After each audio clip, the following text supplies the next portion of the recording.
Academia Nacional de la Ingeniería y el Hábitat de Venezuela. Comisión de Educación Superior. Cátedra ANIH 2026. Los grandes retos de la ingeniería y el hábitat en Venezuela. Módulo 3. Riesgo hidroclimático. Análisis, adaptación, mitigación, resiliencia. 22 de junio de 2026. Conferencia número 6. Gobernanza para la gestión de riesgo hidroclimático, por Alejandro Linayo. Muy bien, de regreso a la sesión de conferencia de la Cátedra de la Academia Nacional de la Ingeniería y el Hábitat. Vamos a dar comienzos entonces a la segunda conferencia del día de hoy, que se titula Gobernanza para la gestión de riesgo hidroclimático, la cual está a cargo del doctor Alejandro Liñayo. En vista de que el doctor Liñayo también está ejerciendo como moderador de la conferencia del módulo 3, voy a relevarlo de esa actividad para que pueda concentrarse completamente en su conferencia y voy a asumir la moderación de esta segunda parte de la sesión de la cátedra, pues. Bueno, y entonces en esta mi nueva función de moderador de la sesión de la cátedra, voy como primera, como primera caso, como primera instancia, voy a introducirles al doctor Liñayo, leyendo su currículum vitae sintético. Bien, el doctor Liñayo es ingeniero de sistema con maestría en estudios organizacionales, doctorado en educación, ciencias sociales y tiene estudios doctorales PhD en ciencias humanas. Ha desarrollado estudios de especialización y posgrado en investigación de operaciones, gestión de riesgos urbanos, cooperación internacional y sistema de Naciones Unidas, Universidad de las Naciones Unidas, y en evaluación de daños por desastres en el sector aguas y saneamiento. Es consultor, investigador y docente en temas de gestión de sistemas de emergencia, planificación para casos de desastres y gestión integral de riesgos socionaturales y tecnológicos. Fue fundador y docente del programa de maestría en gestión de riesgos socionaturales de la Universidad de los Andes. Es coordinador del Programa Nacional de Investigación Aplicada a la Reducción de Desastres del Ministerio de Ciencia y Tecnología de Venezuela.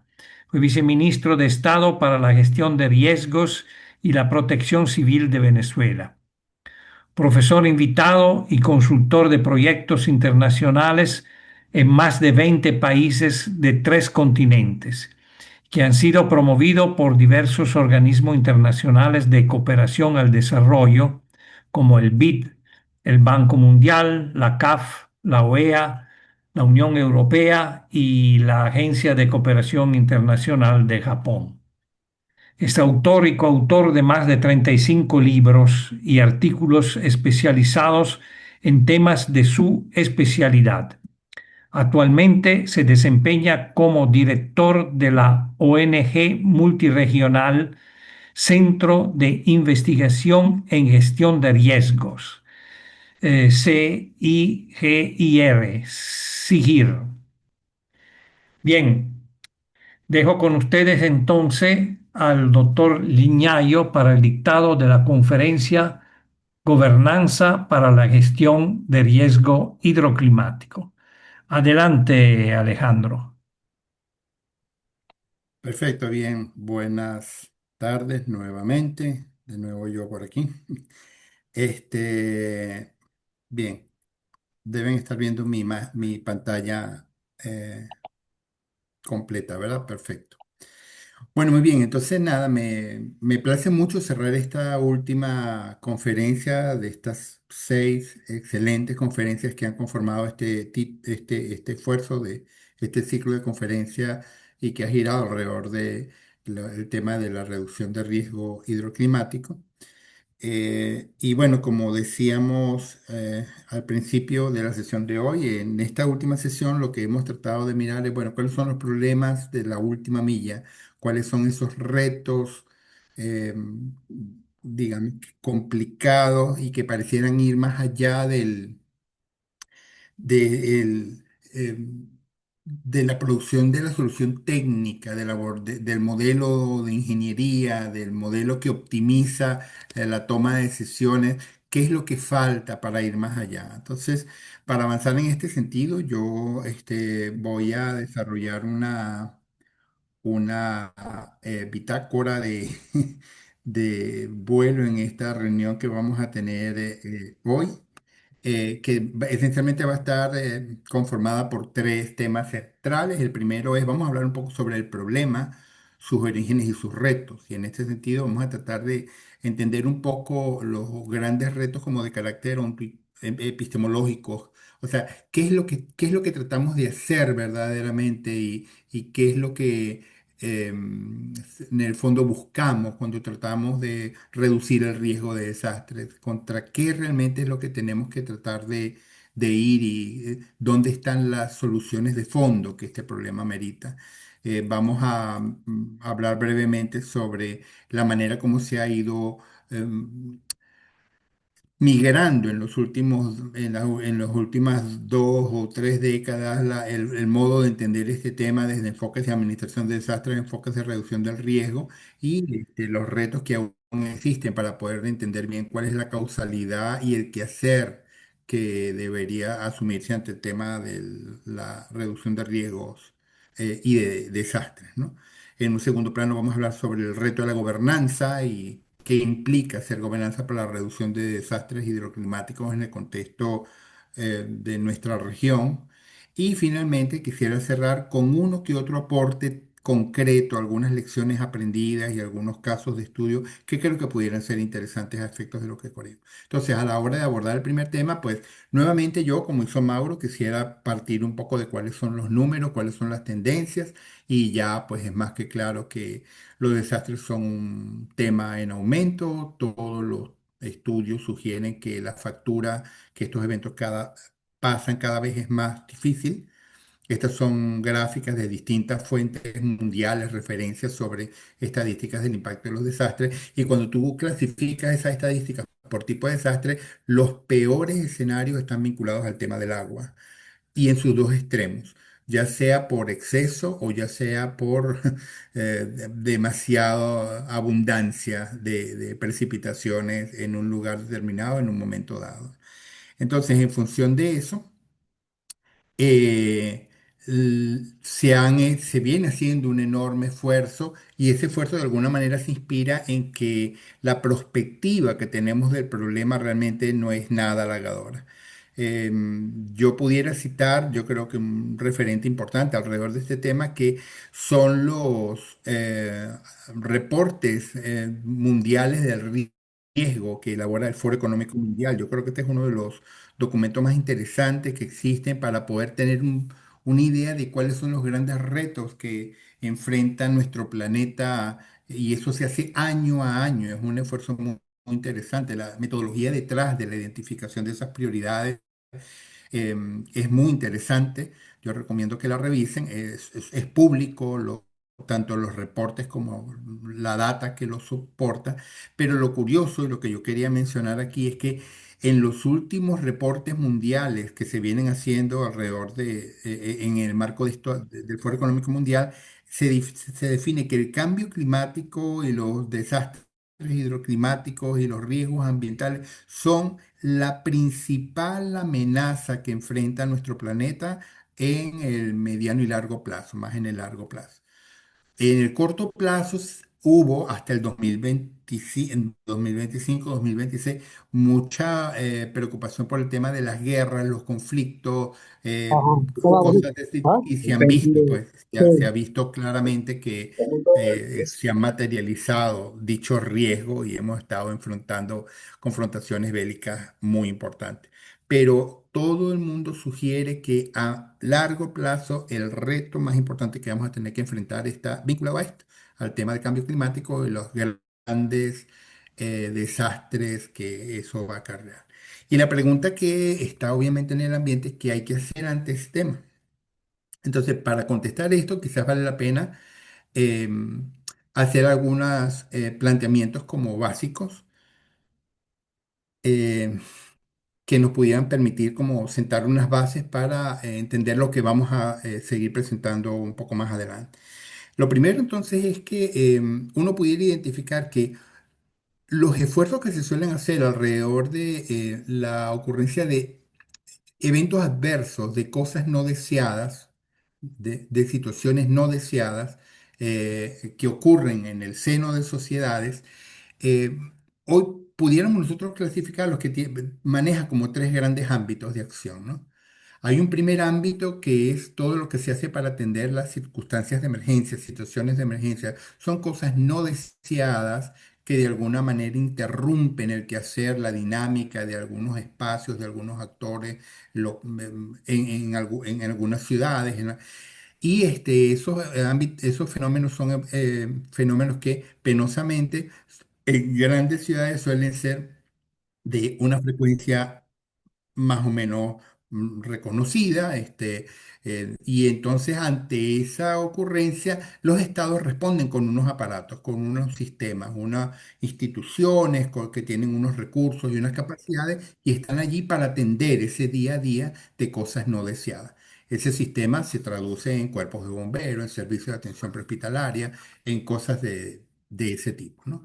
Luego tenemos el caso de aquellos eventos que rompen con la cotidianidad, que son lo que vamos a llamar desastres. Y luego finalmente hay una tercera arista que comienza a trabajarse alrededor de esta temática, que es el tema de lo de la reducción de riesgo. Entonces, un primer tema que vale la pena mencionar es que si bien la experiencia que tenemos alrededor de la gestión, el diseño, la implementación, alrededor de los sistemas de atención de emergencias, que como te digo, son esas estructuras que tienen nuestras ciudades para atender la cotidianidad, y son estructuras que sus primeras formas organizacionales se remontan a Roma. Eh, entonces hay más de 2000 años de trayectoria, más de experiencia en formas de ir organizando. Primero fueron privadas. Es una historia muy interesante y obviamente no lo voy a mencionar aquí, pero alrededor de esta temática realmente el mundo de las organizaciones y los servicios de atención de emergencia hay una trayectoria muy larga y unas culturas organizacionales y unas praxis y unos protocolos de mucha data, como les digo, de más de 2000 años en el mundo de la institucionalidad para la reducción de desastres, realmente la trayectoria es mucho más corta. No habían instituciones para atender desastres hace 100 años. De hecho, las primeras formas organizacionales que se conocen específicamente alrededor de este tema datan, o sea, son de alguna manera producto de lo que fue la Segunda Guerra Mundial. Antes de ello, obviamente, cuando ocurrían grandes calamidades, de alguna manera se hacían actividades, se generaban formas contingentes de organización y se trataban de generar mecanismos que de alguna manera le hacían frente a lo que ocurría. Siempre se creaban algunas formas de autoridad en el momento que asumía algunos roles, pero eran mecanismos más o menos como les digo, contingentes, se armaban en el momento. Eso era, siempre ocurrió así. Sin embargo, la idea de tener una entidad, un aparato institucional dedicado específicamente a ese tema, es un tema que viene en el marco de los coletazos de lo que fue la Guerra Fría, cuando se crean unos grandes sistemas de defensa civil, ¿ok? Concebidos muy como desde una perspectiva de que tienen que ser los mecanismos de articulación de todos los actores de la sociedad para enfrentar, en un primer momento eran pues una deflagración nuclear, un ataque que hacia allá apuntaba de alguna manera los primeros esfuerzos que se hacían por allá en los 40, en los años 40 y del siglo pasado, y luego de eso ya comienza a generarse una circunstancia en donde se entiende que esas mismas capacidades pudieran servir para hacer frente a calamidades asociadas a grandes terremotos, grandes inundaciones, huracanes o whatever, ¿no? O sea, entonces la manera como ha ido evolucionando el quehacer de estas instituciones, los conceptos que están detrás de esta temática, realmente son conceptos y formas sí, de entender la problemática que realmente no tienen tanto tiempo. Y es muy curioso ver cómo ha cambiado inclusive el marco teórico y algunos conceptos básicos de qué es lo que es un desastre, qué es vulnerabilidad. Todavía hoy por hoy son conceptos que son permanentemente objeto de cuestionamientos, de ajustes, eh, y esos son temas que demuestran que estamos trabajando en una temática en donde pues estamos como aprendiendo sobre la marcha para saber hacia dónde debemos ir y de qué manera, ¿no? A la hora de identificar lo que tiene sentido hacer alrededor de la atención de la emergencia cotidiana y la atención de un evento más grande que eso y que se ha tratado de denominar desastre, una definición común que se maneja es que un desastre debe entenderse como una cosa mala, ¿verdad? Un evento que altera, afecta a las personas, los bienes, los servicios, pero que tiene una característica básica, que es que siempre exceden la capacidad de respuesta de la comunidad afectada y es la capacidad de respuesta para atender lo cotidiano. O sea, los desastres por definición rompen la capacidad de atender eh, los efectos y es la capacidad que pudieran tener los sistemas de atención de emergencia. Y para entender de qué manera esta situación se hace evidente, yo quisiera compartirle, pero para esto voy a hacer permítame corregir un detalle, porque creo que no le di aquí em, ya va, a ver, un instante. Ok, disculpen, es que no le había activado el audio que necesito. Entonces, fíjense, para poder entender un poco la diferencia entre un evento, digamos, de carácter cotidiano y lo que nosotros entendemos como un desastre, quisiera compartirle este video que dura unos segundos de unas inundaciones que se dieron en Alemania en el 2021.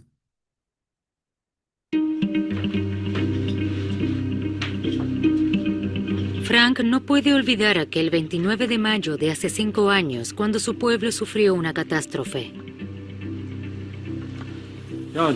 La catástrofe se dirigía hacia mí, en sentido literal.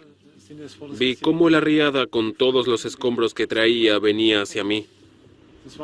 Eran ruidos que realmente no sabía identificar.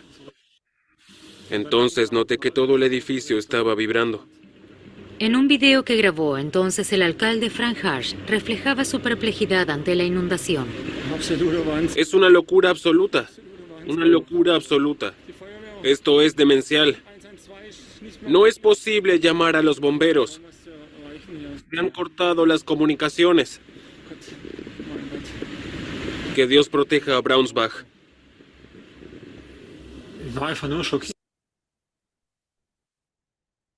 Muy bien, y esas palabras del alcalde realmente reflejan casi con precisión absoluta lo que es la definición de un desastre.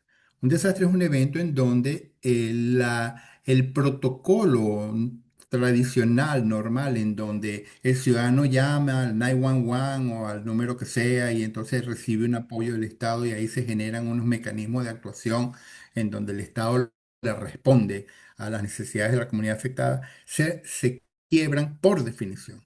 Y en ese caso, la noción de la entidad competente se diluye y le toca ser entidad competente al que está en el sitio. Entonces, se ha discutido mucho en función de esto que los desastres son como casos límites en términos de lo que es la gestión de escenarios de crisis. Hay unos aportes muy interesantes que se dieron a finales de los años 90 y a principios de este siglo sobre de qué manera uno pudiera modelar, tener una idea o ilustrarse alrededor de lo que es un desastre en realidad y lo que ante él se pudiera hacer, basándose en algunos preceptos fundamentales de la teoría del caos y de uno muy importante, en mi opinión, que es el principio de autoorganización de sistemas complejos que se plantea en la teoría del caos. En líneas generales y sin entrar en mayores detalles sobre esto, en algún momento trabajamos ahí en la Universidad de los Andes sobre lo que pudiera ser un modelo que recoja, que estos son modelos que a diferencia de los modelos hidrológicos, que lo que te permiten es aproximarse a lo que puede ser la manera, la dinámica que pudiera tener un río en condiciones dadas. Estos son modelos que apuntan mucho más como a tratar de entender una conceptualización, pero lo que te hace ver es que cuando se genera un evento de estas características, la solución que se da, la respuesta que se da desde el sistema social que se ve afectado, es en principio caótica y vas tratando como de acercarte a lo que conviene hacer como una especie por un principio de estos de aproximaciones sucesivas. Vas tratando como de ir como por ensayo y error acercándote a unas circunstancias que son como de normalidad y se ha tratado de identificar cuáles son los elementos que pudieran hacer que ese acercamiento se haga más rápido o más lento. Lo importante de este tema, porque si quieren más información sobre esto, hay algunas conferencias que hemos dado, están en nuestro canal de YouTube, pero este no es un tema que tengo tiempo de abordarlo hoy, pero lo que sí es importante es que en el primer momento, a la hora de definir qué es lo que hay que hacer alrededor de este tema, las primeras aproximaciones fue, tenemos que mejorar los mecanismos de respuesta. El abordaje era cómo incidimos para que la respuesta sea más eficiente, más económica, más sostenible, que se atienda a la mayor cantidad de gente, pero eran temas esencialmente orientados a la optimización de los protocolos operacionales de respuesta. Y en este sentido, lo que se ha manejado es que existen diferencias muy notorias cuando tú tratas de identificar indicadores de calidad de sistemas de atención de emergencias que atienden el día a día, que la que tienes que identificar cuando tratas de ver cuál es la calidad de sistemas de capacidad del sistema de actuar ante casos de desastre. Son cosas distintas. Estas gráficas son resultados de algunas consultorías que hemos desarrollado. Hemos hecho varias en varios países y comúnmente tú te topas, particularmente en países desarrollados, que en ocasiones estos países tienden a tener sistemas de atención de emergencias excelentes. Tú llamas a una ambulancia y llegan y los protocolos son excelentes y los vehículos están muy bien y los equipos son de primera y el personal está muy bien preparado. Y eso tiende a generar como la falsa sensación de seguridad de que a la hora de un evento grande el ciudadano va a poder llamar a esos sistemas y la respuesta va a ser la misma. Y eso es un problema muy complicado en países en desarrollo. Eso ha quedado muy claro recientemente, justamente en los países en desarrollo. En Estados Unidos yo recuerdo haber estado atendiendo el post-impacto de algunos desastres importantes, por lo menos cuando se dio el desastre de Katrina, eh, allá en Nueva Orleans. Inclusive yo participé en algunas reuniones en Nueva York luego del poco después del 9/11 y recientemente estas inundaciones importantes que se generaron en Carolina del Norte. Y ustedes ven que cada uno de esos eventos terminaron generando una crítica masiva con respecto a la institucionalidad, se generaron destituciones a mansalva en lo que era FEMA, y eso realmente denota que pues el sistema falla. Y en el caso europeo también se han dado situaciones recientes en donde pues pareciera dejarse ver que hay fallas muy importantes, ¿no? Una de las más notorias y que referiré en algunas ocasiones es lo que ocurrió el 28-29 de octubre del 2024 en Valencia, en la Comunidad Autónoma de Valencia, cerca del Mediterráneo. Y bueno, estas inundaciones que refieren ahí en el cuadro superior derecho es Alemania. donde también hubo mucha crítica. El problema que uno ve en estos casos es que hay un paradigma predominante en donde la respuesta que se trata de dar al evento se da desde los sistemas de emergencia y no pareciera entenderse muy bien que los desastres no son emergencias grandes, sino son unos eventos que ameritan otro tipo de capacidades, ¿no? Una apuesta muy común que se hace alrededor de estos temas es el tema de los sistemas de alerta temprana. Se tienden a vender como una panacea diciendo que lo que hay que hacer es sistemas de alerta temprana y que con eso de alguna manera se va a resolver el problema. Sin embargo, la realidad es que eso no es tan así. Hay que desmitificar un poco los sistemas de alerta temprana porque si bien son sistemas que han demostrado ser sumamente útiles para disminuir la morbimortalidad asociada a este tipo de eventos, los sistemas de alerta temprana tienden a incidir muy poco en la destrucción de la infraestructura, porque el sistema de alerta temprana a la hora de dar un aviso, lo que mejor propicia es un desalojo a tiempo de las personas, pero las escuelas no desalojan, los hospitales no desalojan, la infraestructura no desaloja. Y eso, los daños allí se presentan. Otro tema que también hay que entender alrededor de los sistemas de alerta temprana es que un sistema de alerta temprana solamente puede ser llamado como tal cuando esté integrado por cuatro subsistemas fundamentales.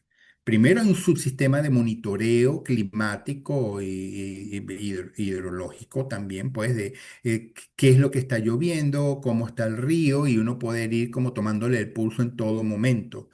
Luego hay un segundo sistema que es el que caracteriza localmente el impacto que pudieran tener ciertos niveles de precipitación en algún lugar que nos interese, en algún poblado, alguna zona habitada que nos interese. Entonces, determinar, bueno, es eso, esa cosa tan importante que te traduce tantos milímetros en precipitación en, bueno, eso qué representa aquí donde yo vivo, un metro de altura o medio metro, ¿será que me mojo o no me mojo? Ahí es que son tan importantes las herramientas que nos presentó Reinaldo García el primer día de este ciclo de conferencias. Ahora, luego viene un tercer componente, que es un componente de coordinación institucional. Una vez que se alcanzan esos valores, una vez que la ciencia te brinda la data con la que tienes que tomar decisiones, ¿quién toma la decisión? ¿Cómo se articula el aparato institucional para hacer lo que se tiene que hacer? ¿De qué manera se comienza a mover el aparato de organizaciones, de instituciones que tienen que intervenir? Esa es la tercera arista. Y luego hay una última arista que es la arista de qué hace el ciudadano de a pie una vez que recibe la alerta.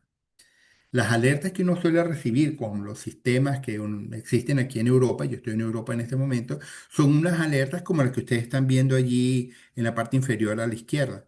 En efecto, a ti te suena una alarma en el teléfono y te dice alerta de protección civil por lluvia fuerte como medida preventiva. Se debe evitar cualquier tipo de desplazamiento en la provincia de Valencia. Esto es una alerta real de lo que llegó cuando se dieron estos desastres. Y resulta que ese es un aviso que hay que mirarlo con muchísimo cuidado. Porque resulta que en algunas circunstancias las personas que están viviendo en zonas de altísimo nivel de exposición a inundaciones fluviales, quizás lo que le conviene más bien es desplazarse. Entonces, un aviso de este tipo puede ser hasta contraproducente. Entonces, solamente cuando la comunidad está articulada al sistema, realmente el sistema funciona. Y hay una máxima en el mundo de los sistemas de alerta temprana que sostiene un criterio muy difícil, muy sencillo, que dice que la calidad de un sistema de alerta temprana será siempre igual al menor de los desempeños de los cuatro subsistemas que lo integran. Entonces, todo el mundo le apuesta comúnmente al high-tech, al monitoreo climático, al no sé qué, pero realmente a ratos casi nadie le apuesta por lo menos al último de los subsistemas. Y es el último de los subsistemas, el que tiene la valoración más baja, el que va a definir a la larga cómo funciona todo el aparato. Y pues hasta aquí me quiero referir solamente sobre este mundo de las emergencias y de los desastres y los sistemas que se tratan de implementar a la hora de cómo responder mejor en caso de estas circunstancias. Ahora, hay una tercera arista que ha comenzado a irrumpir con muchísima fuerza alrededor de estos temas, particularmente a partir de este siglo. Y es la que trata de decir, no podemos seguir enfrentando de alguna manera el reto de los desastres hidroclimáticos o de cualquier naturaleza, solamente definiendo cómo vamos a actuar una vez que el desastre se hace presente. Tenemos que identificar cuáles son las condiciones que posibilitan que ese desastre se genere, cómo se construyen las condiciones que permiten que ese desastre se dé, quién estuvo detrás, de qué manera se puede incidir en los procesos que permiten que el riesgo, como proceso de construcción social, como bien lo explicó Mauro en su conferencia, se geste. Entonces es allí que nace todo este discurso de la gestión del riesgo, la reducción de riesgos de desastre, que como ustedes ven es un discurso que es esencialmente de este siglo para acá. Ese es un discurso que lo que trata es, como te digo, de mm, eliminar el paradigma que sostenía que todo el esfuerzo que se tenía que hacer alrededor de reducir el riesgo de los desastres giraba alrededor del evento. Entonces, entre el evento había un antes, durante y después. Ese es un paradigma muy común. ¿Y antes, durante y después de qué? Del evento. Entonces, el tema es, no puede ser el evento el que propicia el esfuerzo que se tiene que dar. El enfoque que se maneja hoy es un enfoque en donde hay que entender que las condiciones que propician riesgos, como decir, las condiciones de amenaza o de vulnerabilidad, donde tú vas a hacer algunas inversiones, tienen que ser entendidas como condicionantes de sostenibilidad de la inversión que tú vas a hacer en ese espacio. Y en ese sentido hay que partir de algunas premisas básicas. La primera, ya lo mencionó Mauro, los desastres no son naturales. Los desastres son más bien el producto natural de no gestionar el riesgo. Si usted permite que una zona se ocupe inadecuadamente en una zona que tradicionalmente se inunda, cuando viene la inundación y genera lo que genera, pues es natural. Entonces, desde ese punto de vista, los desastres hay que comenzar a entenderlo como elementos, retos no resueltos, problemas no resueltos del desarrollo. Penosamente es muy difícil dar la discusión alrededor de que los desastres no son naturales y si bien se viene haciendo un esfuerzo desde hace mucho tiempo, existe en el manejo de los medios de comunicación y en la gente del día a día una noción de que los desastres son una cosa asociada a una especie de falla en la Matrix. Hay un problema en la naturaleza que de un momento para otro le da por portarse mal y hacer lo que no debe, ¿no? Entonces ustedes ven titulares de prensa como los que están observando aquí, ¿verdad? La naturaleza ensañada con Vargas, casi que se personifica, ¿no? O enfurecido ataque de quebradas genera daño como si fueran unos pranes, unos azotes de barrio que ameritan algún tipo de castigo, cuando en realidad es bien sabido que esos son dinámicas propias de ese territorio que se hacen ahí hace millones de años, mucho antes que llegaran los seres humanos, y bueno, cuando nuevamente se repiten hoy por hoy, pues se pagan las facturas que se pagan, pero no es por culpa de las quebradas, es por culpa de que no sabemos ocupar de una manera un poco más sensata los espacios que ocupamos. En unos estudios que nosotros llegamos a hacer para la Unión Europea, con el apoyo de la Unión Europea, me acuerdo, en algunas comunidades de Vargas, bueno, hay dos estudios muy importantes que se hicieron en Venezuela alrededor de este tema. Uno fue que era un estudio para tratar de entender, es un estudio de percepción social de riesgos de las comunidades del estado Vargas.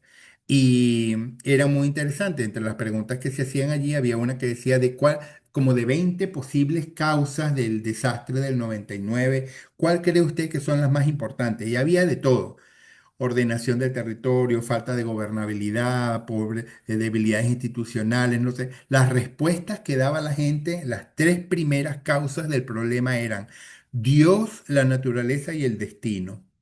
Entonces, cuando tú colocas el locus del problema allá afuera, en la superioridad, en las manos de Dios, pues es muy difícil hacer ver que eso no es tan así, que realmente uno puede hacer cosas concretas para tratar de que esos escenarios no sean tan nefastos, ¿no? La importancia de poner el locus del problema en las prácticas humanas ha sido un reto muy importante alrededor de este tema. Yo recuerdo que yo trabajé apoyamos el desarrollo del quinto informe mundial del IPCC sobre cambio climático y ahí trabajamos y apoyamos en la revisión de un documento que trataba de entender cómo los esfuerzos de adaptación al cambio climático y de reducción de riesgo de alguna manera se compaginaban y cosas de eso. Pero lo que quería mencionar de ese esfuerzo era que alrededor del tema del cambio climático, nosotros hemos hecho mucho énfasis en que hay que tener mucho cuidado a la hora de estar señalando que todos los desastres que ocurren de carácter hidroclimático están asociados al tema del calentamiento de la temperatura en el planeta. Obviamente eso es un tema que puede incidir de manera importante, el IPCC lo ha referido, pero en muchos casos uno evidencia en el estudio post-mortem, digamos, forense de algunos desastres, que realmente la lluvia que ocasionó la calamidad es una lluvia muy parecida a lluvia que ha caído algunas décadas atrás, o sea que no es un fenómeno que realmente te sorprenda. Sin embargo, los políticos, particularmente en este momento de tanta polarización en el mundo, rápidamente le echan la culpa al cambio climático, ¿verdad? Y el cambio climático es culpa del norte, pues entonces la culpa de los desastres es del imperio. Entonces, no quiere decir de que el cambio climático no esté incidiendo en algunos eventos, pero en algunos casos tú te das cuenta que los desastres terminan siendo producto de la repetición de fenómenos de la naturaleza de reconocida recurrencia histórica. Entonces, en ese sentido, hay un manejo retórico del concepto que hace que como que el cambio climático se convierta en una especie de excusa perfecta para que los políticos locales hagan lo que les dé la gana, permiten donde no deben, se bypasseen normas elementales de ocupación, de diseño, de urbanización, y entonces, claro, construyen todas las condiciones para que cuando vuelva el río a reclamar un poco sus espacios, se genere una calamidad. Este es un tema que lo hemos planteado y lo hemos publicado en ese par de libros que ustedes ven allí, y que bueno, es un señalamiento que hemos hecho durante tiempo. Entonces, el reto del riesgo desde una perspectiva de cambio climático es un riesgo, es un planteamiento que obliga a mirar, es que el problema está en los actores de desarrollo. El riesgo que tenemos que enfrentar de la construcción de esos escenarios es un riesgo que ya no es un tema ni de los bomberos ni de las protecciones civiles, es un tema de quiénes hacen las inversiones, quiénes ordenan el territorio, quiénes gestionan el territorio. Entonces ahí comienzan a aparecer una serie de protagonistas que ni siquiera saben en muchas ocasiones el protagonismo real que tienen alrededor de este tema, ¿no? Gente que trabaja en ordenación territorial, en infraestructura, en vivienda, en vialidad, servicios públicos, son esos a la larga los que terminan siendo los grandes constructores de riesgo. Entonces, ¿qué tenemos que hacer nosotros, el sector científico académico, alrededor de este tema? Pues tenemos que entender que estos estudios que solemos desarrollar, todos estos son estudios, mapas que, bueno, suele desarrollar el sector conocimiento. Muchos de estos son trabajos que hemos desarrollado desde el mismo SIGIR o con investigadores aliados del SIGIR. Hoy por hoy nos acompañan varios, de hecho, en esta conferencia. Entonces tú ves, estos son trabajos para zonas de Venezuela, ¿no? Tú caracterizas espacialmente zonas expuestas a inundaciones con una altísima calidad realmente, por lo menos los trabajos del IMF son sorprendentes, o sea que muy poco más le puedes pedir al sector científico que lo que ellos ya han desarrollado, modelos en 2D, en 3D que te muestran perfecto qué se va a mojar y qué no, ¿verdad? En el tema sísmico, los estudios de microzonificación que se han desarrollado en distintas zonas, en el tema de geomorfología, movimientos en masa, hay caracterización geoespacial de zonas que se pudieran afectar por tsunami. Inclusive hay buenos trabajos en el mapeo de zonas que pudieran estar afectadas por riesgos tecnológicos. Ahora, el tema es qué se debe hacer con esta información. Entonces, allí queda una pregunta importante, ¿qué hay que hacer? Y alrededor de esto, pues las sí, las respuestas son como diversas.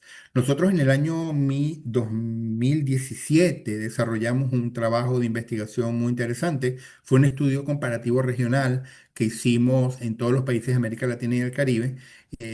Fue un trabajo de consultoría que hicimos para el Banco Interamericano de Desarrollo y se llamaba Identificación de estrategias financieras para adaptación ante el cambio climático en el sector agua y saneamiento en América Latina y el Caribe.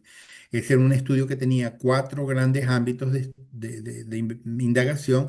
El cuarto de estos ámbitos, de hecho, estuvo bajo la coordinación, le delegamos la coordinación de ese estudio al doctor José Luis López de la Academia de Ingeniería y Hábitat. Y realmente se hizo un trabajo extraordinario. Yo sugiero que lo revisen, está disponible en la red. Este, y él lo que trata de contestar, lo que se trataba de contestar ahí es cuál es la prognosis, cuál es el diagnóstico y qué es lo que tiene sentido hacer para reducir el riesgo de aludes torrenciales e inundaciones en el contexto de América Latina y el Caribe. Y a lo que se llegó es que pareciera que hay que hacer un trabajo que mire tanto temas de diagnóstico. Hay que arrancar obviamente de diagnosticar, de monitorear, de levantar datos, de tener sistemas y redes que funcionen, hacer buenos modelados de cuencas, estudios de producción de sedimentos, todo lo que hay que hacer en términos de diagnóstico. Pero una vez que tú tienes el diagnóstico en sí mismo no va a resolver el problema. Esa es una debilidad muy importante que se identifica particularmente en el caso venezolano. O sea, tú tienes a rato estudios, aportes fantásticos que ha hecho el sector académico, la ciencia, pero el drama es cómo convertir esa información en políticas públicas o en agendas de compromiso de actores multisectoriales. No solamente de carácter institucional en distintos niveles de institucionalidad, sino también de carácter privado o inclusive actores de comunitarios, ¿no? Entonces, en ese sentido, las acciones que se pueden implementar siempre serán como de tres tipos. Unas acciones para gestionar prospectivamente el problema. Prospectivamente quiere decir, bueno, ahorita no hay el riesgo porque esa zona no está ocupada, pero si yo no ordeno el territorio y pongo unas normas básicas, dentro de 20 años ese territorio se va a ocupar por como, la manera como crece esta ciudad en donde yo vivo.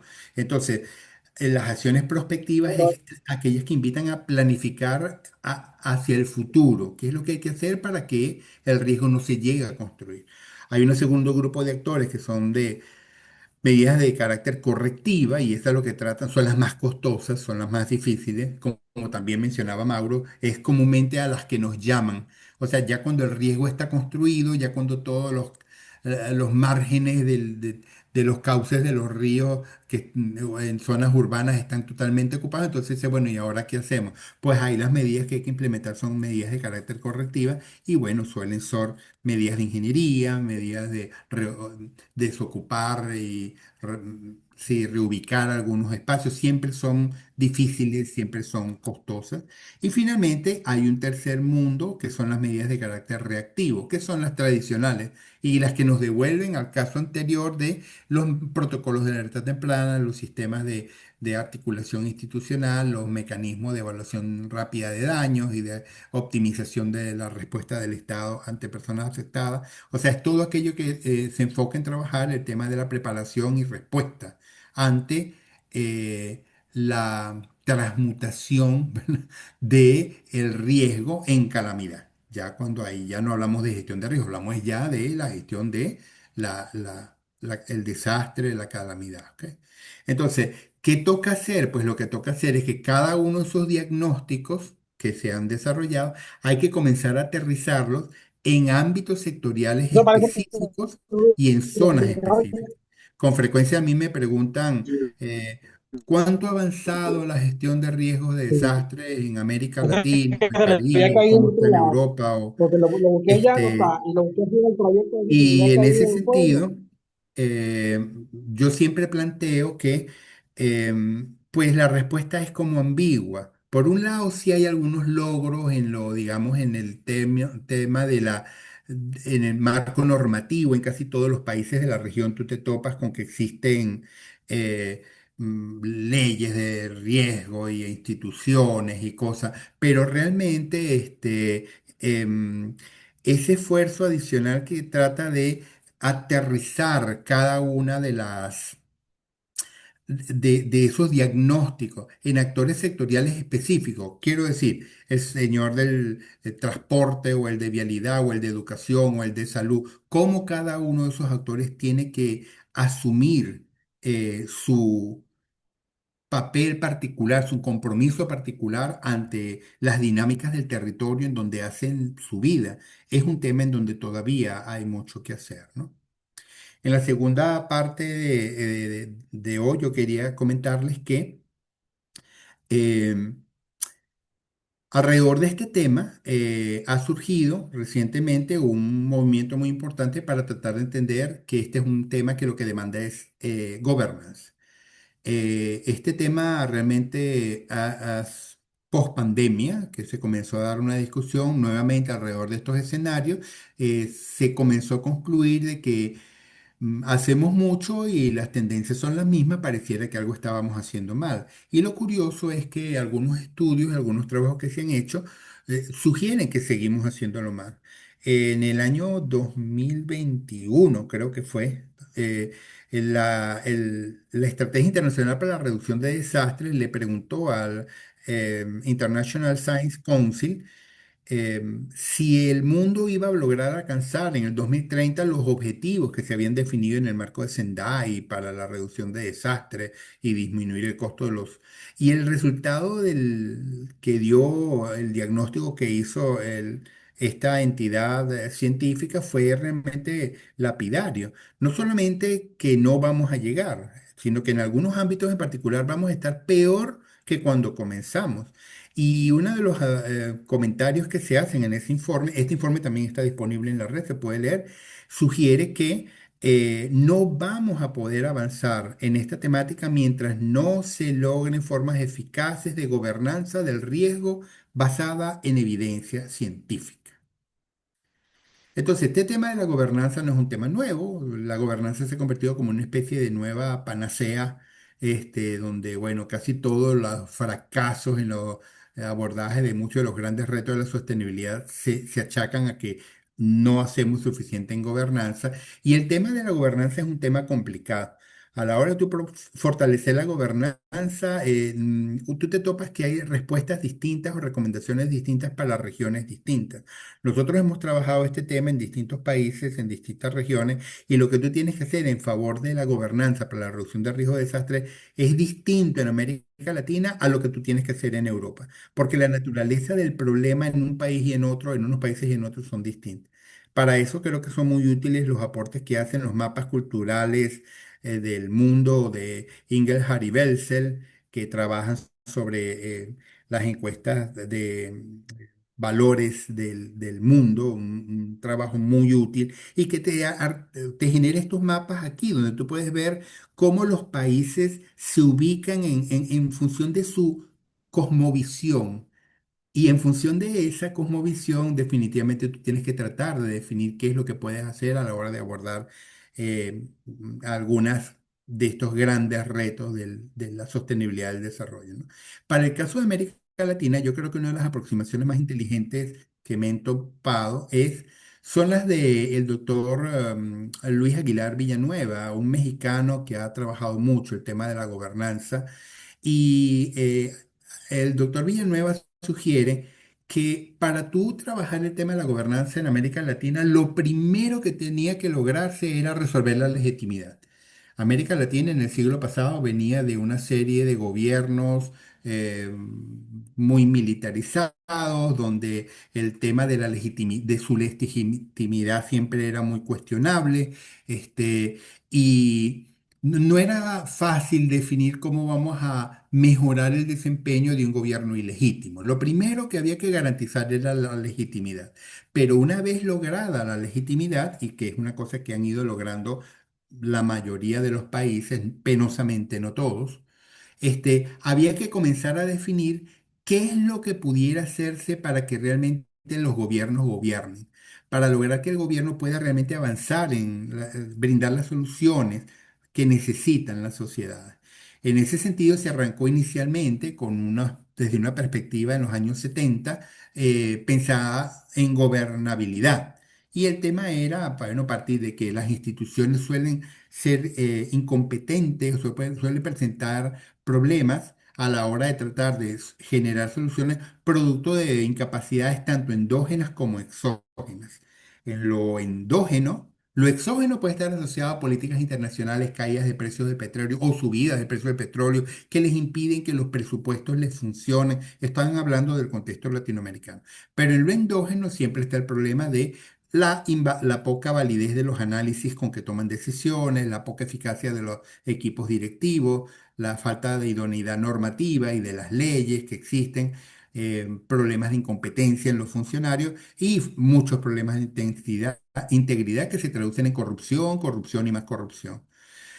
Pero aparte de eso, bueno, las bases de este abordaje están en los libros de Crozier, Huntington y Watanuki del 75 y fueron un norte importante en este tema, pero mucho más recientemente se comenzó a trabajar de que el problema va más allá de eso. El problema tiende a asumirse como que hay algunos retos que hoy por hoy enfrentan los países que ningún gobierno solo puede.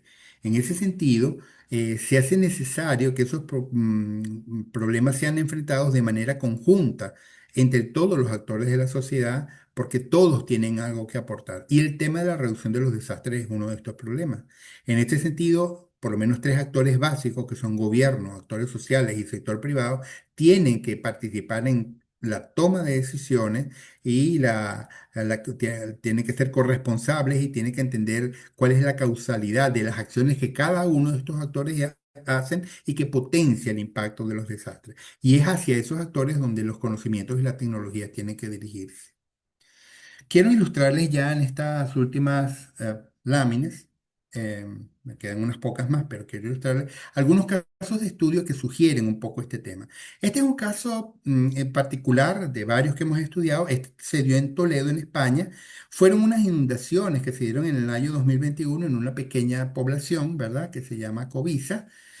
Una zona que curiosamente estaba muy bien caracterizada, como ustedes ven, por unos estudios que hizo las instituciones del Estado y decían dónde iban a darse unas inundaciones. Estos estudios eran 10 años anteriores al fenómeno que ocurrió y en este caso se generó un desastre pequeño por inundaciones. Les voy a mostrar un pequeño video que se hizo viral en España a raíz de ese. Voy, voy, voy. Mira, mira, mira, mira, mira.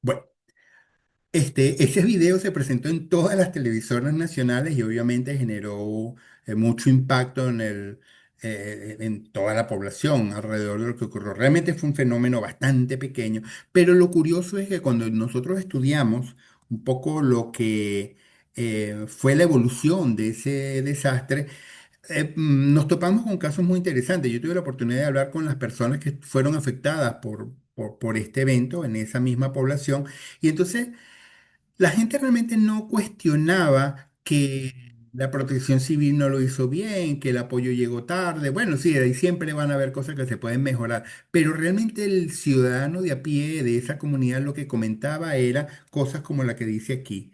Eh, Se han perdido casas, muchas casas, porque nos venden pisos donde no se deben. Ese es el clamor de la gente.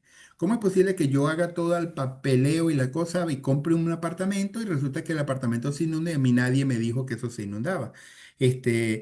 O este de aquí abajo, cuando tú compras una casa, nadie te dice si la casa está en una zona de riesgo de inundación o no. Esto eran, digamos, noticias de hace algunos años. Hay algunos cambios que se han venido haciendo alrededor de este tema, ¿no?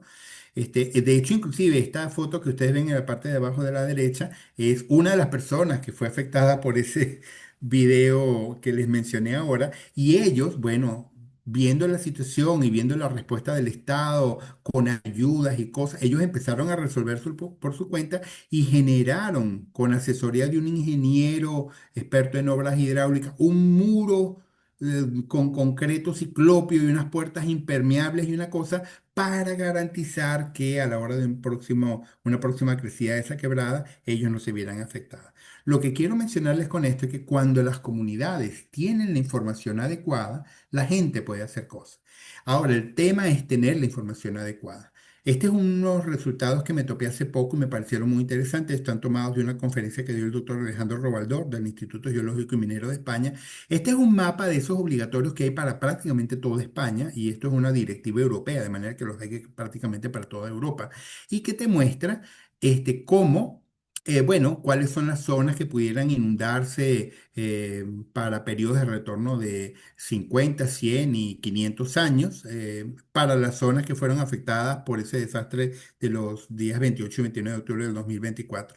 Lo curioso es que cuando ustedes ven cuáles fueron las zonas que resultaron realmente afectadas por esas inundaciones, producto de fotografías satelitales muy precisas y que demuestran todas las zonas donde hubo devastación, cuando tú sobrepones lo que se supone que eran los estudios originales, ¿verdad? De dónde deberían hacer las afectaciones para las lluvias con periodos de retorno de 500 años, que es lo que se asumió para esto, y las zonas que realmente se afectaron, te das cuenta que los mapas dejan como zonas seguras una gran cantidad de espacio urbano ocupado.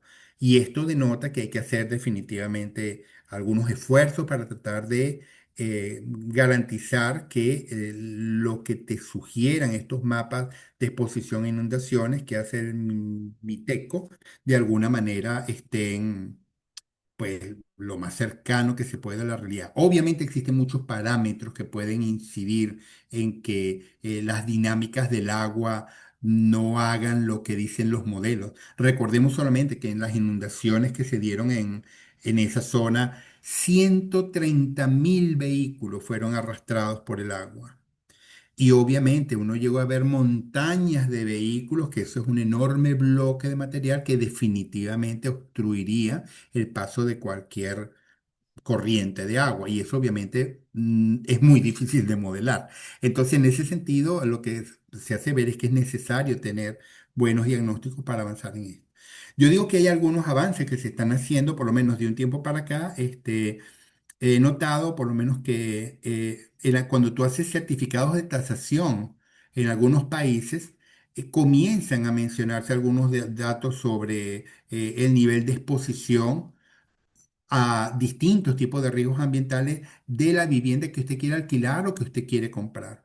Estas imágenes que ven a la derecha, de hecho, están asociadas a un proceso que mi propio hijo ha venido haciendo hace poco. Él solicitó esto, que es parte de un proceso para él poder hacer un trámite para adquirir una vivienda. Y hay una pequeña zona que se llama riesgos medioambientales y le dicen de una manera muy sucinta, ¿verdad?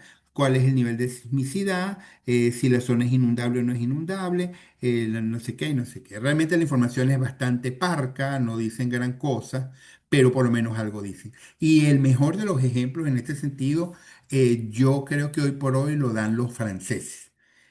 Francia ha definido como norma que en todo proceso de compra de un terreno, de un local, el que compra tiene el derecho a que se le informe en detalle todos los elementos de riesgo y de exposición, tanto en términos de contaminantes, de ruido, de contaminación y obviamente de riesgos de inundaciones, riesgos geomorfológicos, riesgos sísmicos, etcétera, ¿no?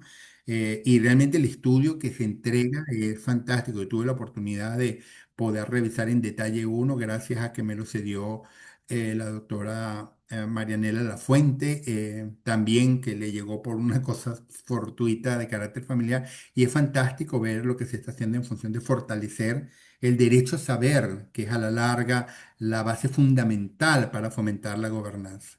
Ese es un principio básico en el cual la gobernanza se sostiene. Algunos estudios de caso también importantes de cómo ese derecho a saber cambia notoriamente las cosas. Puede ser este caso de unas inundaciones también pequeñas que se dieron en Cataluña, en una zona muy conocida. Curiosamente fue en un hospital y que estaba ubicado en una zona en donde según los mapas, ¿ok?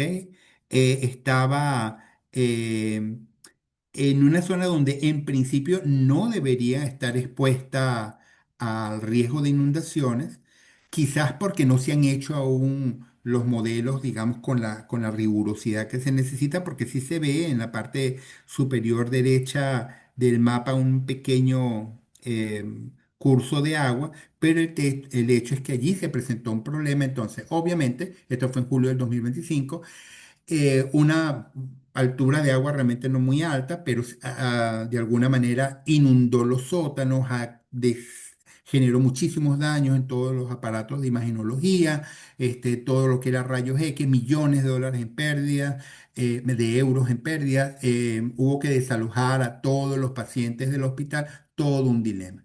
Ese caso se contrasta de manera muy notoria con lo que ocurrió en el hospital de Tampa, en Florida, en octubre del 2024, donde los dueños de ese hospital, un hospital mucho más grande y con mucho más valores puestos, ya sabían del riesgo de inundaciones, particularmente en ese caso era asociados a un huracán, y en ese sentido ellos habían hecho inversiones por su cuenta para instalar unas barreras comerciales que se instalan rápidamente, lo hace el mismo personal de mantenimiento del hospital, y esas barreras se instalaron en octubre del 2024 en el marco de una gran inundación, y esas barreras soportaron entre 2,5 metros y 3 metros de altura de una película de agua, de la capa de agua que pudieron retener en el exterior, y el agua y el hospital no sufrió ningún daño. Fue una inversión costosa en un principio, pero obviamente esa inversión se pagó con creces. Lo que trato de hacer ver con esto es que cuando hay conocimiento previo en el actor local específico, esos actores suelen asumir eh, agendas para instrumentar sus propias soluciones. En estos últimos minutos les voy a mencionar ya algunos aportes concretos y lecciones aprendidas alrededor de este tema.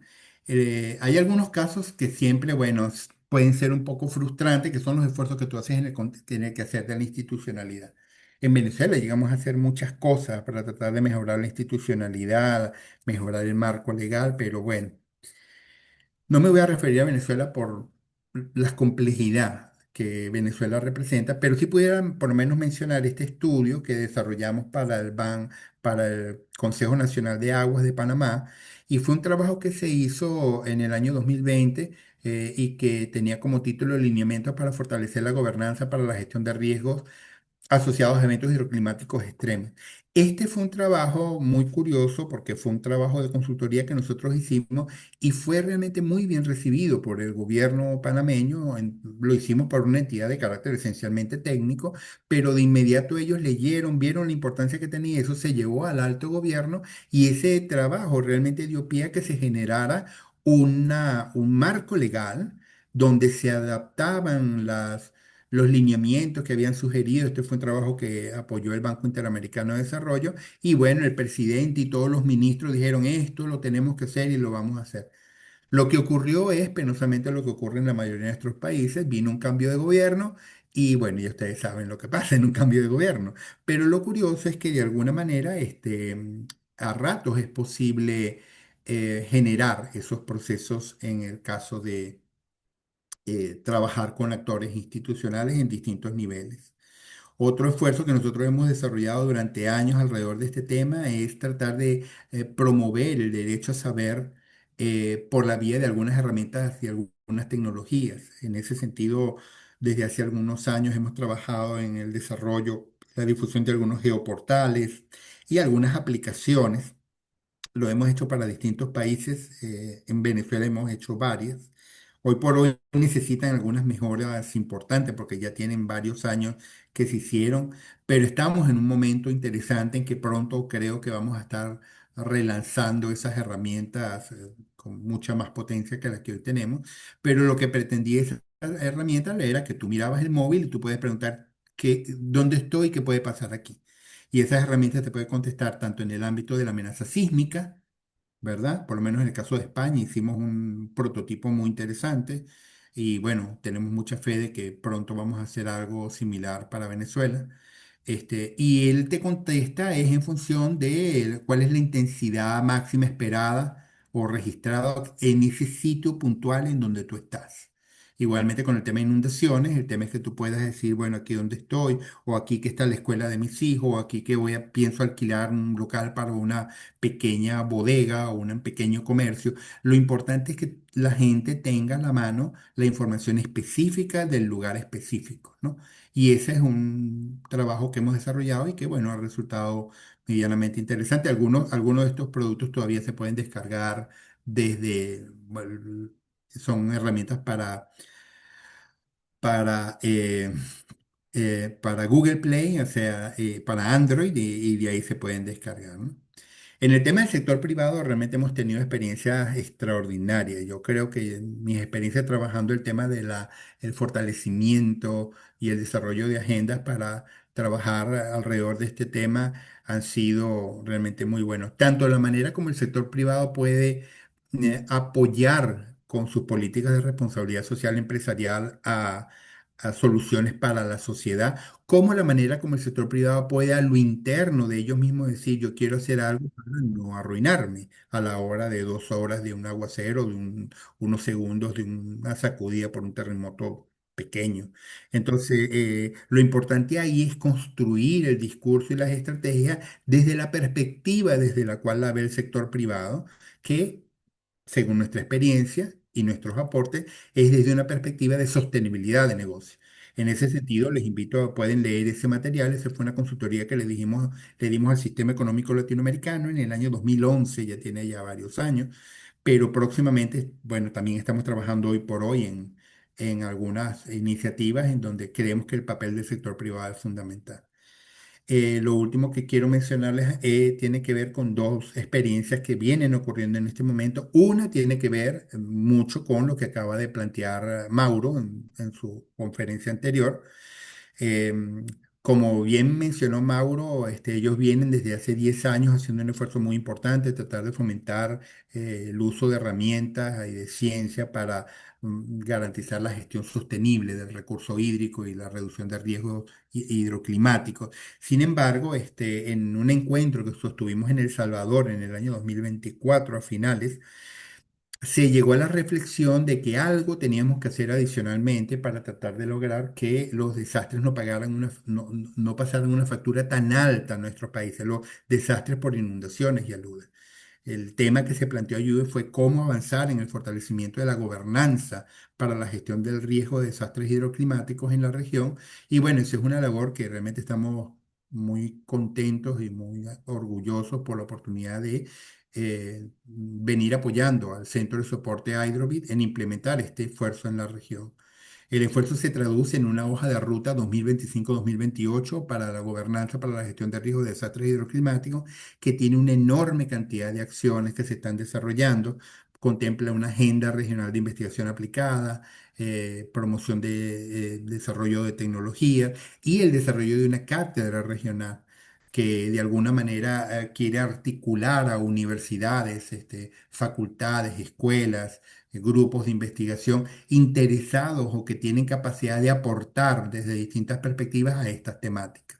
Esa estructura se está construyendo, se están dando algunos pasos, hay algunos proyectos pilotos que se están encaminando. Esto se inspira en buena medida en su diseño en una experiencia que llegué a tener a principios de este siglo junto al doctor Raúl Esteves en el diseño e implementación de lo que fue el programa de gestión de riesgos y reducción de desastres que llegó a promover durante pocos años, penosamente, el Ministerio de Ciencia y Tecnología en sus primeros momentos, y que lo que trataba era definir cómo desde la ciencia y la tecnología se pudieran generar herramientas capaces de mejorar un poco la problemática del riesgo que enfrentaba Venezuela. Eso era obviamente inspirado por los efectos del desastre de Vargas del 99.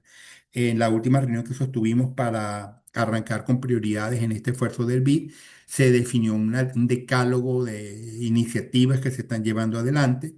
Les invito a que nos sigan en nuestras redes, en LinkedIn, más que nada, donde siempre estamos invitando, llamando, siempre estamos abiertos a generar alianzas, sinergias con actores que quisieran incorporarse en esto, pero realmente las áreas en que se están trabajando son muy diversas, ¿no? Promoviendo una académica que se viene consolidando con universidades de distintos países, promoviendo observatorios, promoviendo tecnologías, consolidando espacios de gestión del conocimiento. Hay una serie de elementos muy interesantes que creo que pueden ser útiles.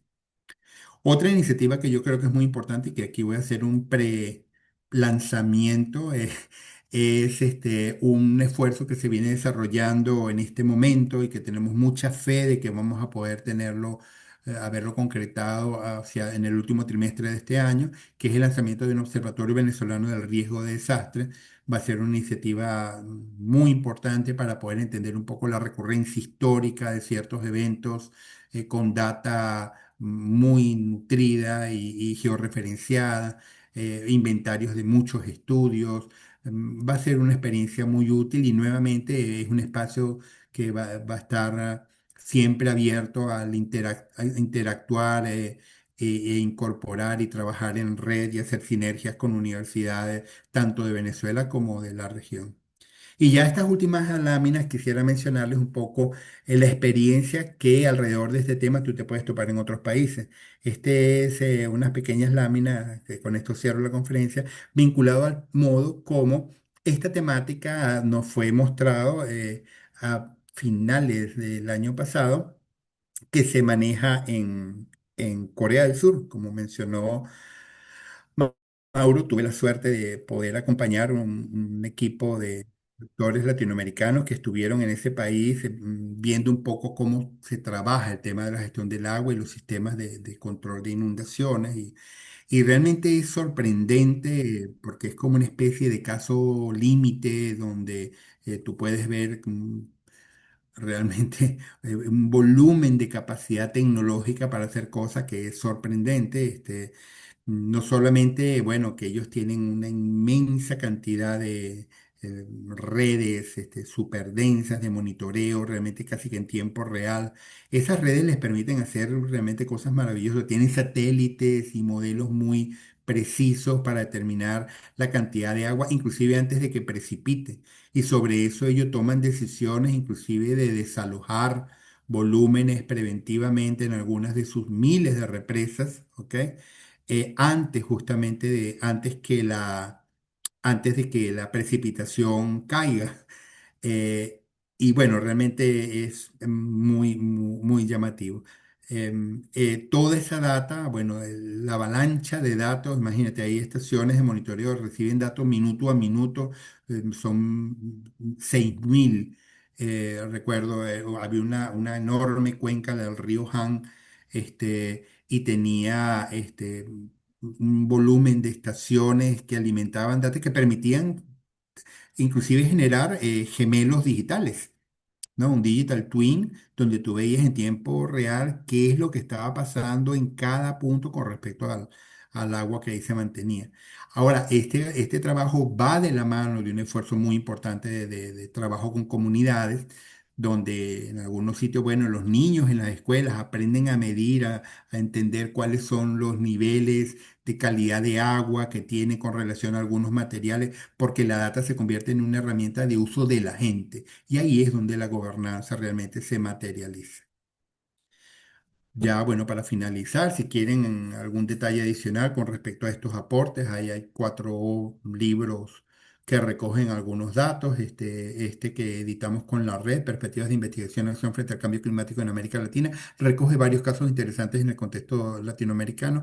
Hay un trabajo que se llama Climate Events and Disaster Mitigation from Policy to Practice. Este es un trabajo que hicimos esencialmente estudiando casos de estudio en Asia y Oceanía, y ahí se recogen también casos interesantes. Es muy interesante ver allí cómo cambia en función de la cosmovisión de esas sociedades algunos aspectos a como nosotros la podemos tratar de implementar en el contexto latinoamericano. Aquí hay un libro que se publicó hace poco, bueno, relativamente poco, en el 2000, creo 2021, con la gente de Springer, y que recoge un poco las experiencias que hemos tenido. Y recientemente, en marzo del 2025, bueno, mire, ya hace un año, también se recogió en un boletín de la Academia Venezolana de Ingeniería y Hábitat un conjunto de aportes que hicimos de cara a las enseñanzas que dejó el desastre de Paiporta y de Valencia octubre del 2024. Y pues eso es lo que yo quería compartirles. Y bueno, nada, quedo atento a ver si hay algún comentario. Muy bien, gracias Alejandro por la calidad y cantidad de información que pudiste transmitirnos con tu conferencia. Vamos a dar entonces inicio a la sesión de preguntas.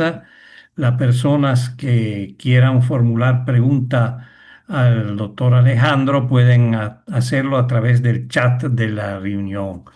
Actualmente tenemos en el chat, además de muchas personas que como yo agradecen al doctor Liñayo la calidad de la información presentada. Por ejemplo, Nereida López dice, muchas gracias por la información, excelentes presentaciones. Yelitza, buenas tardes, excelente y muy actualizada la información. Y Angélica Norma Ñalva dice, excelente concepto, muy claros para la comprensión. Tenemos también Betsy Hill que comenta un caso sobre un caso que se refiere a la deficiencia del sistema de alerta temprana. Dice lo siguiente: buenas tardes. Un caso que mostró las deficiencias en el sistema de alerta temprana fue el terremoto de Chile que afectó la zona del Biobío. En ese caso anularon la alerta de tsunami y personas que se habían movilizado a las zonas altas bajaron. No sé si quiere comentar Sí, bueno, esta yo no información conozco, de... conozco algunos casos vinculados a experiencias de los sistemas de alerta temprana. Chile definitivamente es el país más avanzado de América Latina en el manejo de muchos de estos temas, junto con Perú, pienso yo, hoy por hoy. Colombia llegó a ser un país muy interesante, pero hoy por hoy las cosas no están como tan bien. Sin embargo, sí, siempre será difícil el tema de los sistemas de alerta temprana, porque siempre se asumen riesgos muy importantes. O sea, yo recuerdo haber vivido situaciones de sistemas de alerta temprana donde, bueno, de alguna manera las instituciones decidieron lanzar el aviso a las comunidades y resulta que el problema no se hizo presente. Entonces hubo un ataque permanente diciendo, eso pasó en Europa, aquí en España, digo. Yo viví en Madrid en ese momento y se activó, entonces, bueno, hubo un ataque muy marcado, diciendo que se había activado eso y no había pasado nada y que el gobierno. Entonces, claro, recuerdo entonces que luego cuando se dieron las situaciones de octubre del 2024, entonces la gente fue mucho más conservadora a la hora de activar el sistema de alerta temprana y entonces en ese caso la alerta llegó muy tarde.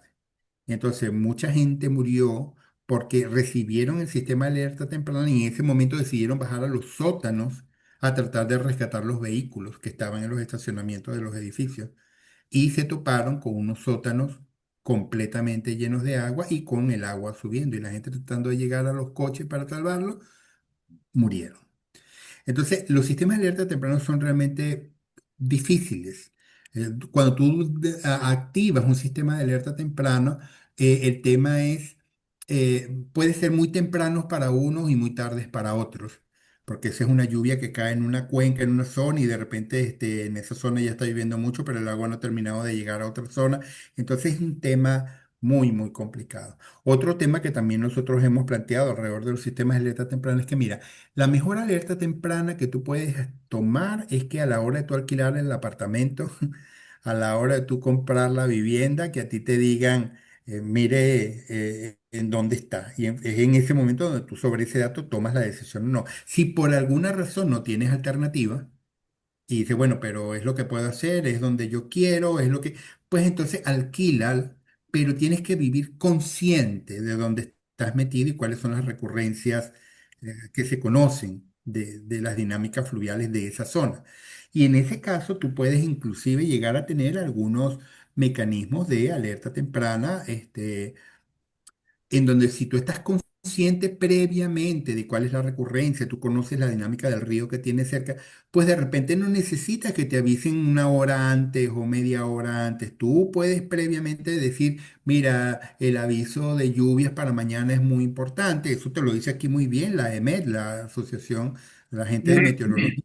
Inclusive tú lo puedes ver hoy por hoy perfectamente en el móvil.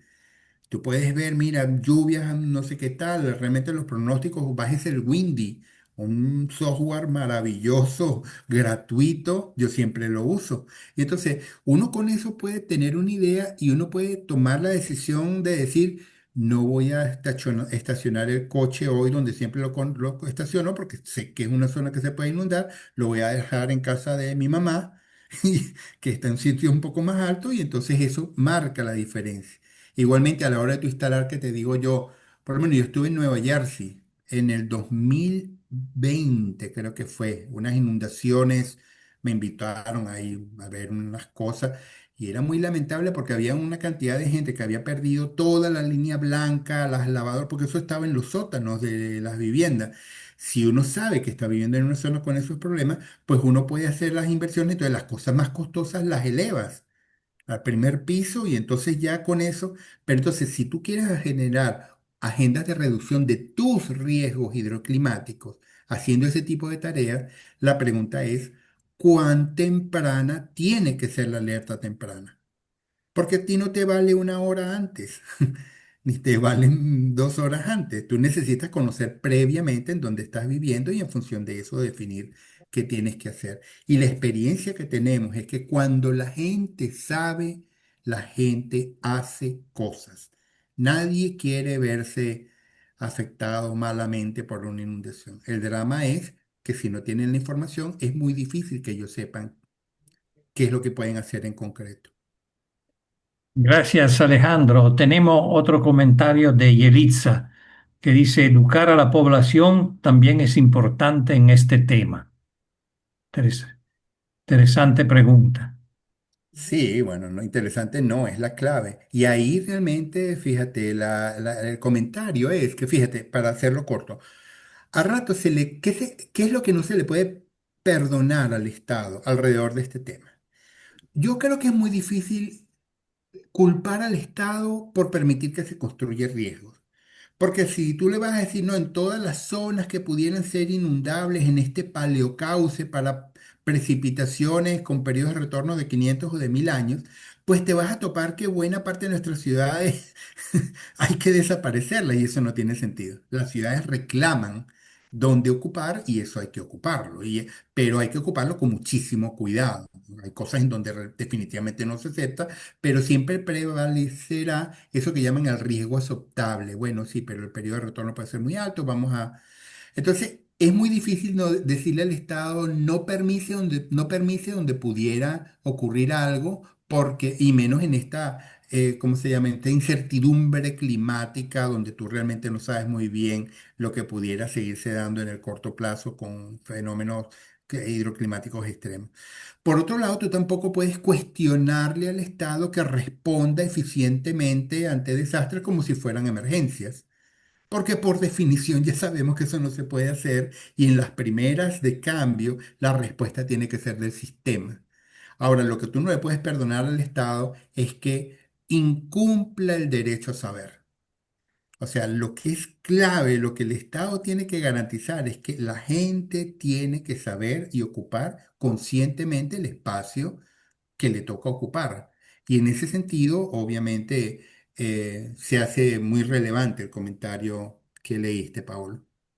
Bien. Hay una pregunta de Leoneida Chinchilla, que dice lo siguiente. Buenas tardes. ¿Cómo se está integrando el riesgo de desastres dentro de los planes de ordenamiento territorial y uso del suelo? Y además que se ejecuten en la realidad. Es un tema muy difícil, voy a dar respuestas muy cortas por el tiempo. De todas maneras, mira, les invito próximamente en el marco del proyecto de fortalecimiento de las capacidades académicas para la reducción de riesgo en Venezuela, se va a lanzar unos diplomados en línea en gestión de riesgo y ordenación del territorio. Los recomiendo ampliamente. Penosamente no hay grandes avances en el tema, por lo menos en el caso sísmico. Es muy triste que en Venezuela se han hecho inversiones multimillonarias, se han hecho esfuerzos extraordinarios. Los niveles, la calidad de los estudios de microzonificación sísmica que tiene Caracas, yo no lo conozco, bueno, quizás en Italia, quizás en Grecia, pero la mayoría, por lo menos yo que he trabajado en España, eh, están lejos de llegar a un nivel, claro, obviamente el nivel de amenaza de aquí quizás no amerite unas inversiones tan grandes, pero lo que sí les digo es que eh, no ha sido posible convertir esos mapas de amenaza sísmica en ordenanzas para Caracas. Y es un esfuerzo de décadas de quienes han promovido esas iniciativas. Entonces, es un tema muy difícil y yo creo que ese tema se va a abordar muy bien en el marco de este diplomado, de este curso que se va a abrir próximamente en línea desde la Universidad de los Andes. Bien, Alejandro, gracias. Hay otra serie de preguntas, vamos a tratar de leerlas todas y para eso necesitamos también respuestas un poco sintéticas. Aquí tenemos María Isabel Rojas Polanco, que dice, además para la compañía de seguro y la tasación de inmuebles, es importante conocer al menos un índice de valoración por exposición, por ejemplo, distancia al río, entre otros. Eso es correcto y no solamente para el mundo de la tasación y del quehacer inmobiliario. Por lo menos yo conozco algunos trabajos de investigación interesantísimos que se han hecho en el sector agropecuario, donde el tema de los seguros y reaseguros agrícolas demandan con urgencia saber cuáles de esas cosechas pudieran verse afectadas o no, y ante eso, cómo hacer un tratamiento diferenciado de las políticas de seguros. Entonces sí, es una realidad y es correcto lo que dice Marisabel. Tenemos Angélica Norma que nos dice, en referencia a los temas tratados, en varias provincias de Argentina aún hay falta de planificación urbana y monitoreo de control, ausencia de aplicación de códigos de planificación que eviten que construyan viviendas en las zonas de riesgo. Esto se evidencia en la proliferación de asentamiento informal expuesto a inundaciones y aludes o también obras hidráulicas estructurales que en muchos casos no dan abasto a sustentos a impactos de eventos adversos. Ejemplo, caso de inundación de la ciudad de Bahía Blanca, Buenos Aires, en 2025. Alud de barro en la localidad de Volcán, provincia de Jujuy, en 2017. Bueno, eso no es No es de típico de Argentina. Argentina, sino de muchos otros países. Sí, sí, es una realidad que tenemos. Conozco bien el caso argentino, llegué a estar allá en ese país en varias ocasiones. Reconozco muy bien el caso de Santa Fe y unas inundaciones muy marcadas y un esfuerzo muy importante que se hizo, pero de todas maneras es muy difícil a ratos lidiar en el contexto de América Latina con estas ocupaciones no controladas. Lo que yo siento allí es que es clave, por mi experiencia trabajando justamente en comunidades que viven en ese tipo de asentamientos, que bueno, ellos están allí porque las circunstancias los obligan. Sin embargo, es muy importante darle todas las herramientas para que ellos ocupen conscientemente esos espacios. Bien, tenemos Roberto Rodríguez que formula la siguiente pregunta. ¿Es que hace falta fortalecer los pronósticos que pueda indicar el volumen pluviométrico esperado en un periodo determinado? A través de la aplicación de modelos numéricos y matemáticas podemos saber cuánto serán las precipitaciones que se pueden desarrollar en 3 a 7 días, permitiendo activar la alerta temprana. Y la falta de radar meteorológico y debilidad en la existencia de estaciones meteorológicas automatizadas en la naciente de las cuencas. Sí, es correcto, es una realidad. De todas maneras, cada vez es más notorio, eso lo mencionaba también Mauro, que la tecnología cada vez tiende a mejorar estas herramientas, ¿no? Cada vez es más común toparte bueno, herramientas de acceso sencillo y gratuito que te permiten tener una idea de este tipo de pronósticos. Sin embargo, lo que planteas es absolutamente cierto y particularmente en el caso venezolano, yo creo que me hago eco de José Luis López, que la urgencia que hay en Venezuela por recuperar las estaciones de monitoreo y ese es un clamor que ya tiene 30 años, creo que más, por tratar de recuperar lo que llegó a ser realmente una muy digna red de monitoreo que llegó a tener el país. Giovanni Quintero dice lo siguiente, lo que más afecta a la gestión de riesgo en Latinoamérica es que a veces depende de los ciclos o administraciones políticas. Lo estudié en Pamplona, Colombia y en Chile, un poco más separado. Sí, yo conozco muy bien lo que plantea Giovanni. Giovanni es una persona muy respetada en este tema. Y sí, lo que plantea él es eso, pero justamente yo creo que la clave en el comentario de Giovanni es decir que nosotros, los que somos de alguna manera científicos, académicos, ingenieros, no podemos dejar de lado del problema esas variables que está planteando él. Por lo general, a rato nosotros nos limitamos a hacer el modelo, la herramienta, la no sé qué, la solución óptima y la pone allí en un paper como esperando que al político lea el paper y el político amaba leer el paper. Entonces, hay que tratar de entender que es parte del problema, es parte de la ecuación, el ver cómo podemos convertir esta información en algo que aterrice en algo. Y ese es el gran reto que tenemos quienes tratamos de trabajar en este tema, sí, no solamente quedándonos en el diagnóstico, sino tratando de hacer algo que permita que esa información baje. Con los políticos hay que aprender a lidiar. Hace poco daba una conferencia en Barcelona, en la Universidad de Barcelona, aquí en España, y me gustó mucho una frase que dijo quien me presentaba. Bueno, él al cierre, y él decía que el problema con los políticos es que siempre le están buscando la segunda derivada a la... Porque entonces tú planteas el modelo y dices, mira, esto es así, no sé qué, pero ellos luego le aplican L'Hopital, ¿no? Para tratar de ver cómo esto me deja parado en las encuestas o cómo voy a quedar en el partido. Y eso es muy duro para nosotros los técnicos, porque uno está trabajando desde otra perspectiva. Pero yo creo que tenemos un poco el deber de ver de qué manera nuestras soluciones técnicas pueden tener viabilidad política también a esos actores, porque en ocasiones, si tú le das a un político un conjunto de soluciones que técnicamente pueden resultar muy bien para lo que queremos, pero eso va a implicar que él se va a hundir políticamente y va a acabar con su carrera, lo más probable es que él no implemente nada de lo que estás haciendo. Entonces, tenemos que trabajar más. Bueno, finalmente, Alejandro, tenemos un último comentario con el cual, dada la hora, vamos a Sí. cerrar esta sesión de preguntas y respuestas. Un comentario de Guillermo Pérez Luna. En México ha habido un fortalecimiento notable respecto a la preparación de la población en el caso de sismo, comparando el ocurrido en 1985 y en 2017, aunque hay mucho que trabajar. No sé si quiere comentar algo al Sí, respecto. conozco muy bien el caso del sismo del 85 y es sorprendente que de 2017 se dio el mismo día, creo que fue ¿qué? 19 de noviembre, si mal no recuerdo, ¿verdad? El mismo día ocurrió también un sismo importante.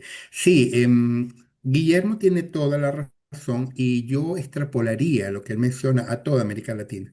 Penosamente nosotros hemos estudiado cómo se han dado los esfuerzos de institucionalización para la reducción de riesgos en nuestros países, en América Latina, y todos los esfuerzos de fortalecimiento de los aparatos de reducción de desastres que se han dado en los países de América Latina obedecen a grandes desastres.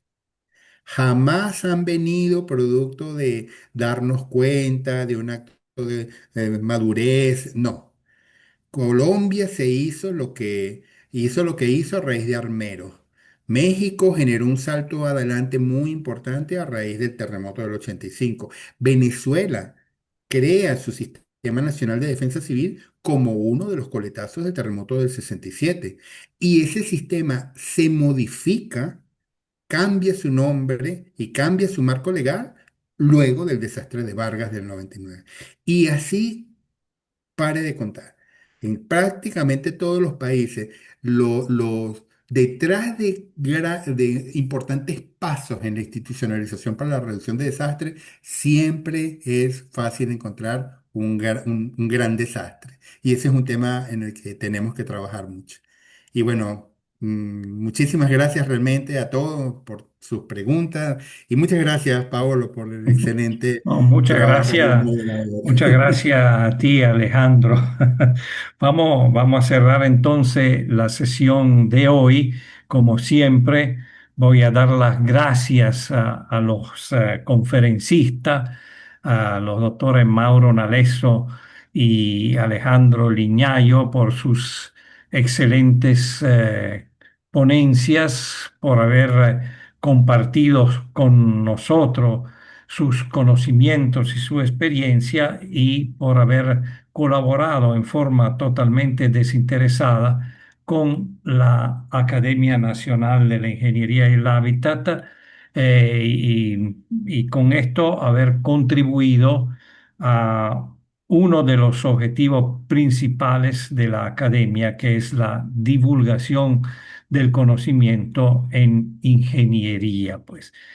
Gracias nuevamente entonces a los doctores Nalesso y Liñayo y quiero dar las gracias también a los participantes porque con su asistencia a la cátedra permiten su desarrollo y su fortalecimiento.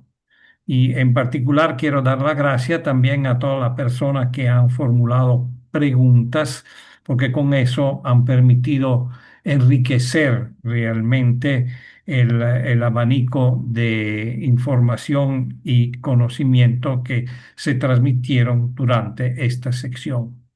Finalmente quiero invitar a todos los presentes a las conferencias del lunes 29 de junio. El día 29 de julio empieza el módulo número 4 de la cátedra intitulado Innovación y Tecnologías Emergentes. La conferencia de las 2 de la tarde de Venezuela se titula Los desafíos de la ingeniería venezolana frente a la crisis y las transformaciones tecnológicas, a cargo del doctor Alexis Mercado. Y la segunda conferencia a las 3:30 de la tarde se titula La creatividad como herramienta de la innovación, a cargo del doctor Renzo Boccardo. Así que los espero el lunes 29 para otra sección, otra sesión de la cátedra con otras dos interesantes conferencias. Nuevamente, gracias a todos y buenas tardes o buenas noches, dependiendo del lugar donde se encuentren. Hasta la próxima. Gracias, hasta luego.